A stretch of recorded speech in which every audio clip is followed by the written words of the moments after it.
I mean, that kind of leads me to my next question, which has to do with authenticity. Because then it seems more like the creativity comes from a place of just originality or like soulfulness, if you're looking at it in a positive light. You know, authenticity and creativity are an interesting match. We don't like to think of ourselves as robots. And if you are coming off as robotic, most people say that's somehow inauthentic. There has to be an inauthenticity to that. Because we're not robots. So what does it mean to be authentic? When someone's authentic, you feel them. You have this feeling of a soul there. Right. Not a robot, not some pre-programmed, contrived face or something along those lines. It just seems to come naturally from their experience of existing on this planet. From the time they are conceived and they become a child and grow and all of this thing, they gather this unique impression of existence. And authenticity somehow is a manifestation of all of that. And it also relates to wisdom. I always say wisdom is taking your life experience and being able to apply it in a decision. It's a global way of acting as opposed to a narrow way where, I feel like doing this. I'm not thinking of anything that ever happened to me. No lessons have ever been learned, and I'm just going to go and do this thing. Likewise, authenticity has no additional layers of artifice, no trying to be something that you think you should be. It's just a pure state of being. So one would say authenticity is being as you are and expressing as you are, at least to some degree. And as you are is, of course, the sum of your whole past. So when someone's being authentic, you get the feeling that not only that there's a person there in the moment, but somehow you reach into their very essence and you meet a unique individual. I don't know why, that makes me want to cry. It's beautiful. Well, Sorry. I think these are all things that we strive for. We strive as individuals, we strive to break through a type of existential isolation.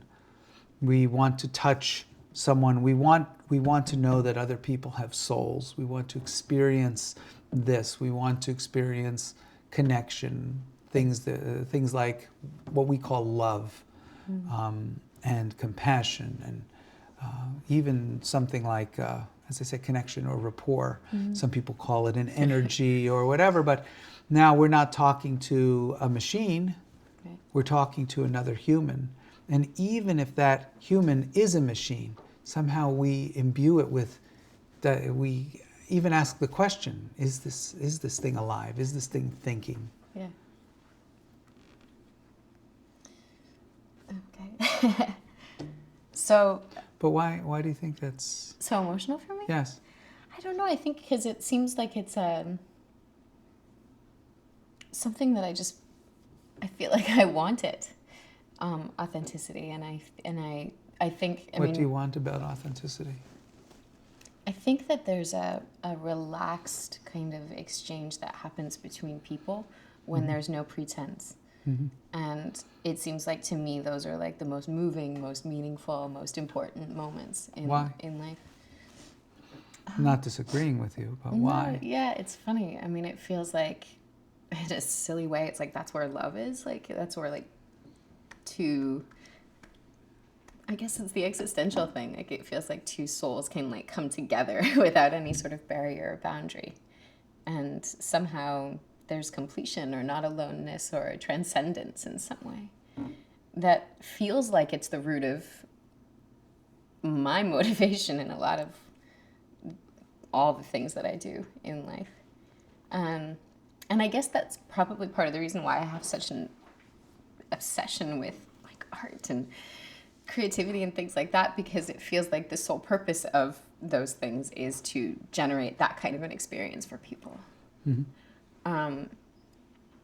So for me, it's like the most important thing for an artist to understand how to do is tap into authenticity and then share with the world that experience, so that other people can feel that too. You know, it's interesting. Our senses, as we improve them, we sense authenticity and creativity on subtler and subtler levels. You know, one might say, if you believe that there's an essential creativity that's within the fabric of the universe, or a type of micro uncertainty, when you get very proficient at something, you start to make distinctions that bring an individual's nature into whatever they do. You know, if you're very sensitive, for example, there's one point where I did a certain type of what you might call an athletic pursuit. You know, people have a very unique way of doing it. It's no matter what level they are, there's a personality that comes through. Someone who sings opera, there's something, even if two voices sound identical, the phrasing, whatever, when you become very sensitive to those things, you find this individualism pops through. They can't hide it. Even if they try to be inauthentic, they are individual in their inauthenticity. Right. It's a fingerprint. You know, that fingerprint that shows that there's another soul to us, that the individual exists. So a lot of times when we might not see creativity in something, it's because we haven't developed the distinctions. But with respect to art and an artist, the thing that's wonderful about art, especially what I would call potent art, is there's expression and impression. And with potent art, we get an impression of something. It impresses us in a type of way that indicates a human was there, or something intelligent, something not scientific was there. And it's not to say that scientific things can't be awesome, but what you might say true beauty, or what you might call authentic beauty, unencumbered by structure. And authenticity has a type of structure to it, or I should say a lack thereof, whereas inauthenticity is a structure. Inauthenticity is a type of blocking. It's a type of calculated or structured block. And the essence of authenticity is what you might call pure naturalness. And although naturalness is sort of enrobed in structure often, when you get to something that's authentic, you experience this type of creativity, this soul.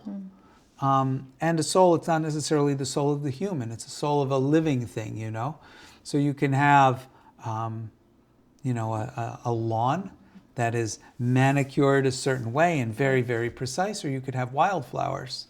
And although wildflowers aren't as even and cut and maybe even functional, sometimes there's something just incredible about the naturalness of it. Naturalness and authenticity have this parallel. But you don't talk about flowers so much being authentic. Talk about humans being authentic. And the authentic human is a natural human, being natural in what they're doing. Right. Congruent. And of course there's people who are naturally inauthentic, but that's a different sort of a thing. So here we see art, and we have the expression, which is when a human either expresses through gesture or some sort of communication, or literally some sort of material transformation, what we call art. And the impression is what we get from our senses and how we interpret it and interpret the world around us. You know, I have a certain impression of this table. Besides the impression of its color and its age and a bunch of other intellectualizations, I also have very metaphysical impressions, things that I am not sure of. Like, for example, exactly how hard would I have to throw a ball to hit the edge of the table? How much energy would I have to actually expend to reach my arm across? That's an unknown, but by using my senses and feeling this table, I can even maybe guess what its weight would be like. Might be very surprised. But we do a lot of guesstimation on the world, through our impressions of the world.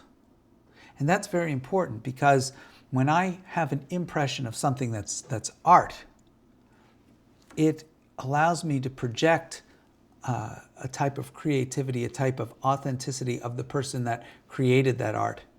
That doesn't, or some aspect of human creativity through the art. So if I look at a sculpture or a picture, there is, okay, wow, that's a nice sculpture. Wow, it's really done well, etc. But it has more than that. It has the distinct feelings that human hands did this. And if I look at a sculpture, even a sculpture that's very, very perfected, unless it is absolutely mechanical, I start to feel like I could imagine myself almost sculpturing it. I sort of imagine the hands doing it. I imagine maybe what that felt like to make that. And as I start to get these impressions from the art, I start to believe I understand the artist's expression of something that transcends our science. Sometimes it's totally off. Sometimes what we get as an impression is very different than what the artist intended as an expression, or maybe even what other people get as an impression of the same thing. But the impression expression aspect of existence is the type of communication that goes beyond science. Our communication that is data information based is very measurable and scientific. But when we start to use expression and impression, we summon to our aid all of the different things that we can use to try to get across a message very deeply to you. So if I want to express anger, one way of saying is, I am angry.